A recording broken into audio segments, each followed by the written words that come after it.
Yo, what's up mga treasure? Toys R Us Festival Mall tayo ulit, and let's have this new type of video where we will be hunting one pack magic ng TCG.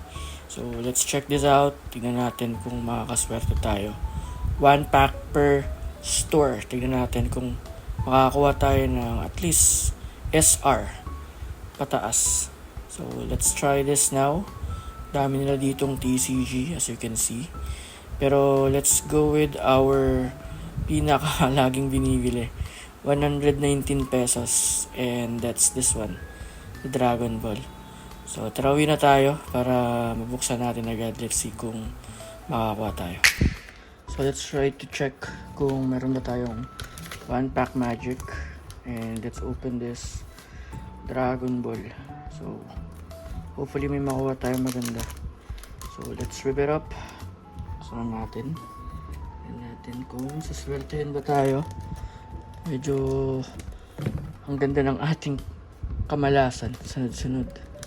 Pero let's see. From Festival Toys R Us na naman. Hindi naman tayo lagi nabili. Pero check this out. Let's see. So ayan na. Let's see. Cooler. Vegeta, Bulma,